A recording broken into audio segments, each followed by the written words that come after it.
कुंडलिनी महाशक्ति और उसका प्राण प्रवाह पार्ट 2।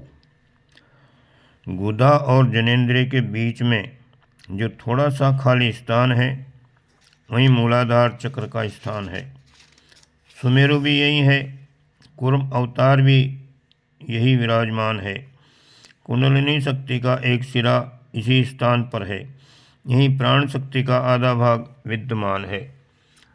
साधक इस संचित महाकोश से जितनी मात्रा में वह शक्ति का अनुदान प्राप्त कर सकते हैं और तेजस्वी, मनस्वी, यशस्वी बन सकते हैं और उसका दुरुपयोग करके जवानी में वृद्धावस्था वर्ण करके अकाल के काल कवलित भी हुआ जा सकता है। मानव शरीर के अंदर भरी पड़ी प्राण अग्नि के इस भंडागार की जानकारी विज्ञान जगत को आधुनिक उपकरणों की सहायता से आज मिल पाई है। इस संबंध में उपनिषदकार पहले ही लिख चुके हैं, अर्थात इस ब्रह्मपुरी यानी शरीर में प्राण ही कई तरह की अग्नियों के रूप में जलता है। प्रश्नोपनिषद में ये लिखा हुआ है। प्राण को अंगारा, वो प्राण अग्नि को उससे निकलने वाली ताप ऊर्जा धधकती लौ के रूप में समझा जा सकता है। जड़ जगत में वेव यानी क्वांटम तरंगों के रूप में तथा चेतन जगत में विचारणा एवं संवेदनाओं के रूप में व्याप्त यह प्राण प्रवाह वस्तुतः विद्युत ऊर्जा का सूक्ष्मतम स्वरूप है। अदृश्य अंतरिक्ष जगत से अनुदान रूप में प्राप्त ब्राह्मी प्राण शक्ति को मानव शरीर निरंतर ग्रहण करता, अवशोषित करता तथा निःसृत करता रहता है। इसका संचय ही प्राण निग्रह कहलाता है, जो व्यक्ति को ओजस्वी, तेजस्वी, मनस्वी बना देता है। क्षरित होने पर यही शिथिल जवानी शक्ति निरुत्साह, रुग्णता, हताशा, अवसाद के रूप में प्रकटीकृत होता है। प्रश्न ये उठता है कि इस विपुल भंडार के अपने शरीर में संव्याप्त होने पर भी हम उसे जान क्यों नहीं पाते। बिजली के नंगे तार को छू लें तो शॉर्ट लगता है, उसमें तो कुछ ही वोल्ट की विद्युत प्रभावित होती है, जबकि मानव शरीर में तो 1,00,000 वोल्ट प्रति सेंटीमीटर का विद्युत दबाव होता है। इतनी महत शक्ति वाले संस्थान को तो एक विशाल बिजली घर की संज्ञा दी जा सकती है। फिर शरीर की विद्युत कैसा झटका क्यों नहीं देती, जैसा बिजली का तार देता है, अथवा उसे हम जान क्यों नहीं पाते। उसका उत्तर एक ही है कि मानवीय विद्युत का मात्र थोड़ा सा अंश ही व्यवहारिक रूप में काम में आता है। नियंता ने इस विद्युत को चक्रों, ग्रंथियों, उपत्यकाओं में, जीवकोश, भूतकों में कैद कर रखा है। इस इंसुलेशन के हटने पर लीक हो रहे तार की तरह शरीर भी कभी कभी झटका देने लगता है और ऑटोकम्बन्स शरीर से स्फुलिंगों का चमक उठना, प्रसिद्ध महिला जेनी मार्गन की तरह छूने वालों को तेज शॉट देकर गिरा देना। अखंड ज्योति जनवरी 1981 में ये उदाहरण दिया गया है। इन माध्यमों से अपने अंदर छिपे विद्युत भंडार का परिचय दे उठता है। वस्तुतः यह सूक्ष्म विद्युत शक्ति का स्थूल परिचय मात्र है। भंडार तो इतना सामर्थ्यवान है कि उसे मापा जाना उपकरणों से संभव नहीं है। हृदय की धड़कन, मांसपेशियों का आकुंचन प्रकुंचन, हाथों की गतिविधियाँ, मस्तिष्क में संदेशों का आवागमन, अंतःस्रावी ग्रंथियों से रस स्राव, अस्थि विकास आदि शरीर व्यापार विद्युत शक्ति की ही चमत्कृति है। स्वाद इंद्रियों से रसों का रसास्वादन, नासिका से ग्रहण किए जाने वाले आहार की गंध व लार का टपकने लगना आदि संवेदन ग्रहण करके प्रतिक्रिया उत्पन्न करने वाली गतिविधियों में भी विद्युतीय शक्ति अपना खेल दिखाती है। आँखों में बाह्य प्रकाश के रेटिना से टकराने पर रेटिना के कोषों का विद्युतीय संतुलन जिस प्रकार बदलता है, वही दृश्यों की मानस पटल पर बनने का कारण बनता है।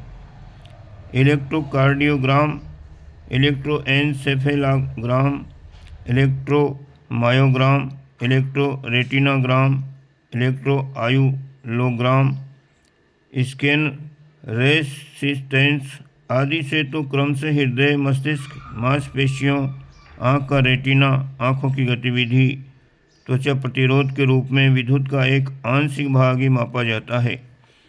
इन्हीं का मापन कर चिकित्सक शोध अन्वेषक शरीर की प्राण शक्ति की न्यून अधिकता तथा रोगों की उत्पत्ति का कारण बताते हैं। अब पता चला है कि शरीर में जो विद्युत का असीम भंडार है वह मनुष्य एक विद्युत चक्र के माध्यम से सतत अवशोषित कणों के रूप में बनाए हुए है। विद्युत आवेशधारी कण वायुमंडल की गैसों में घुले होते हैं। इस विद्युत आवेश का कारण है सौर ऊर्जा, अंतरिक्षीय किरणें, जिनके स्रोतों की भी वैज्ञानिकों को जानकारी नहीं है, तथा धरती की स्वाभाविक रेडियोधर्मिता। विद्युत आवेशधारी ये अणु परमाणु आयन कहलाते हैं और हर श्वास के साथ मनुष्य के फेफड़ों में प्रवेश करते रहते हैं। इन मानवीय अंगों की विशेषता है कि वे ऋण आवेश वाले आयनों को ही सोखते हैं और फेफड़ों से रक्त प्रवेश कर ये विद्युत कण शरीर के सभी अंगों में फैल जाती है और शरीर के सभी कोष और ऊतक अपनी अपनी संधारक क्षमता यानी कैपेसिटी के अनुसार इसे संचित कर लेते हैं। यदि क्षरण की गति यानी श्वास से अत्यधिक श्रम से, अनिद्रा से या असंयम के कारण वाणी, स्वाद, जनेंद्रिय संचय से अधिक न हुई तो शरीर के सभी ऊतक विद्युत संतृप्त हो जाते हैं और धीरे धीरे विद्युत आवेश उस व्यक्ति या जीवधारी की त्वचा से बाहर निकलने लगता है, जिसे डॉक्टर किलनर ने आरा के रूप में मापा व क्वांटिफार्म किया है, जिसे थियोसॉफी वाले इथरिक डबल व आध्यात्मवादी प्राण शरीर कहते हैं। वह यही शरीर से निरंतर उत्सर्जित विद्युत धारा ही है। अवशोषण, संतृप्तिकरण व उत्सर्जन तीनों मिलकर एक विद्युत चक्र बनाते हैं। सभी जीवधारियों में ये बराबर चलता रहता है। मात्र मनुष्य को एक अतिरिक्त विशेषता प्राप्त है। इसे अतिरिक्त मात्रा से में संचित कर अपने प्रसुप्त केंद्रों को जगा लेने व इस विद्युत से स्वयं ही नहीं औरों को लाभान्वित कर सकने की क्षमता कम ज़्यादा रूप में हर मनुष्य में होती है। ये बात अलग है कि उसका सदुपयोग बहुत कम कर पाते हैं अथवा जानकारी के अभाव में इसका सतत दुरुपयोग करते रहते हैं। विद्युत चयाचय की आधुनिकतम जानकारी का मूल स्रोत फ्रांस की स्ट्रासबर्ग यूनिवर्सिटी के प्रोफेसर फ्रेड ब्लेज रहे हैं, जिन्होंने अपना शोध प्रबंध इस विद्युत चक्र पर लिखा है। अपनी पुस्तक the biological indications created by the electrical properties of the atmosphere में उन्होंने इस संबंध में अपने प्रयोगों पर विस्तार से लिखा है। 75,000 अरब कोषों के समन्वय से बनी मानवीय काया को उन्होंने इस चक्र के आधार पर चलता फिरता बिजलीघर बताया है तथा इसके सुनियोजन की भारतीय आध्यात्म में वर्णित प्राण विद्या की चर्चा करते हुए कहा है कि यदि हाइडल पावर की तरह चक्र रूपी टरबाइन्स चलाई जा सकें तो इस आदान प्रदान को बढ़ाया व अनेक अतिमानवीय शक्तियों को जगह पाना संभव है। डॉक्टर हिरोशी मोटोयामा, जो जापानी वैज्ञानिक समुदाय में एक विवादास्पद चिकित्सक माने जाते रहे हैं, उन्होंने शरीर की इस विद्युत पर शताब्दी का सबसे महत्वपूर्ण कार्य किया है। ये एक अतीन्द्रिय क्षमता संपन्न जापानी महिला ओडाई सामा द्वारा पाले गए इस महिला की इस शताब्दी की विगत की गई भविष्यवाणियाँ बाद में सत्य सिद्ध हुई। अध्यात्म विद्या में जैन योग पर गहरा विश्वास रखने वाली इस महिला के संरक्षण में रहकर उन्होंने टोक्यो यूनिवर्सिटी से साइकोलॉजी व फिजियोलॉजी में क्रमशः एमए व एमडी करे। ड्यूक यूनिवर्सिटी पश्चिमी जर्मनी में परामनोविज्ञान पर शोध कार्य किया। अपनी संरक्षिका की मृत्यु के बाद 1974 में उन्होंने उनकी इच्छा के अनुसार एक संस्था टोक्यो में स्थापित की, institute for religion and psychology. अदृश्य सूक्ष्म अंतःशक्तियों का कैसे उद्घाटन व मापन किया जाए इसी पर उन्होंने अपने शोध कार्य को केंद्रित किया। Comparative studies of eastern and western mysticism, the world of religious experience तथा science and evolution of consciousness, ये 3 पुस्तकें उन्होंने अपने गहन अध्ययन के आधार पर लिखी हैं। इसके लिए उन्होंने उपनिषदों, प्राण योग, पातंजलि की योग दर्शन तथा चीनी चिकित्सा पद्धति का विशद मंथन किया। वो अपने निष्कर्षों के आधार पर उन्होंने कुछ उपकरण अपनी ही प्रयोगशाला में बनाए जिनसे सूक्ष्म विद्युत का मापन व चक्रों की हलचलों का ग्राफिक अंकन किया जा सके।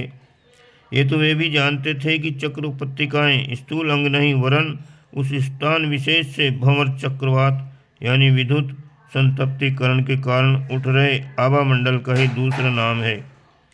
तो फिर मापन कैसे?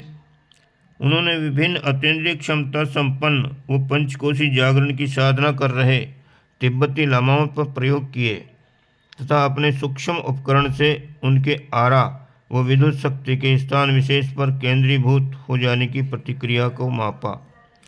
अपने विशद प्रयोगों को उन्होंने जिस उपकरण से संपादित किया उसे चक्रा मशीन नाम दिया। सूक्ष्म शरीर के हर चक्र को उन्होंने स्थूल शरीर के प्लेक्सों से जोड़कर आर्ष ग्रंथों में वर्णित फलश्रुतियों के आधार पर प्रयोग किए।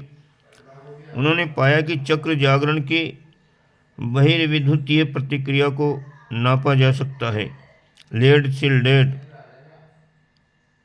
कमरे में साधक को बिठाकर बिना कोई इलेक्ट्रोड शरीर से छुए एक शरीर के चारों ओर घूमने वाले तांबे के इलेक्ट्रोड द्वारा उत्सर्जित विद्युत प्रवाह की 800 मेगा ओम के एम्पलीफायर व डीसी एम्पलीफायर से गुजारकर कमरे के बाहर रखे पावर स्पेक्ट्रम एनालाइजर से उन्होंने मापा व एक रिकॉर्डर पर उसे अंकित किया। ध्यान धारणा व स्थान विशेष पर प्राण प्रवाह को केंद्रीभूत करने की प्रतिक्रिया उन्होंने पाई। कई वर्षों से उन्होंने अपने अनुसंधान का केंद्र बिंदु मानव शरीर के अंदर छिपी इस सटलर विद्युत को ही बना रखा है और इस साधना से वे उसी निष्कर्ष पर पहुँचे हैं जिसकी चर्चा प्राणमय विद्युतमय शरीर के रूप में लेके प्रारंभ में की गई। कोई कारण नहीं कि प्रयास किए जाने पर विद्युत चुंबकत्व रक्त में घुले रसायनों आदि के विश्लेषण से निकट भविष्य में ये बताया न जा सके कि मानव के सूक्ष्म संस्थान के जागरण की संभावनाएं भी असीम व महान हैं।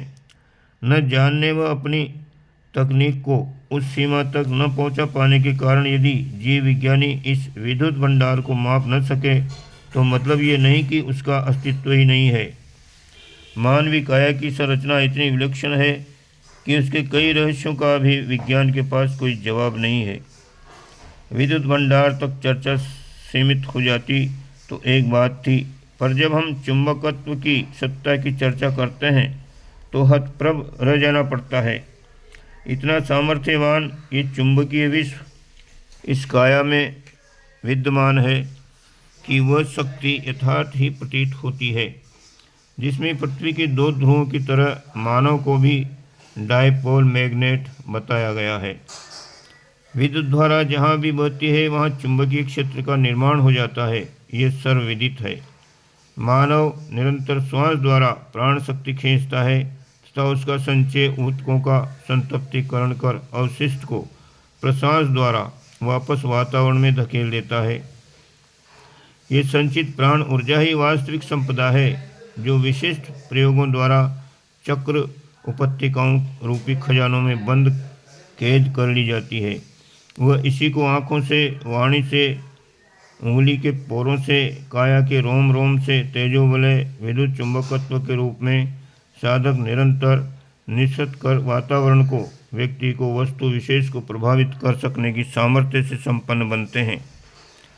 प्राण ऊर्जा संबंधी शटलर पावर के ये प्रयोग अब तो विज्ञान जगत के समक्ष परीक्षण के विषय वस्तु बन गए हैं।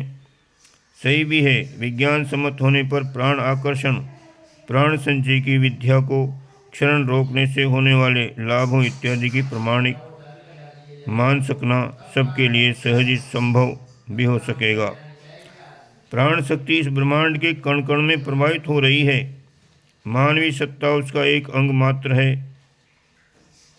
उस शक्ति प्रवाह के बिना इसका कोई अस्तित्व नहीं है। शरीर को समर्थ, शक्ति संपन्न बनाने, निरोग और बलिष्ठ बनाने के लिए आवश्यक है कि व्यक्ति प्राण सत्ता के तारों को उस असीम समष्टि प्राण सत्ता के विद्युत केंद्र से जोड़ दिया जाए, उस आदान प्रदान को आरंभ कर दिया जाए, जिसे संपादित कर अपनी सूक्ष्म सत्ता को जगाना व जीव ब्रह्म सम्मिलित संयोग के शास्त्र वर्णित लाभों से स्वयं को कृतकृत्य अति मानवीय सामर्थ्य संपन्न बना सकना संभव है। ओम शांति।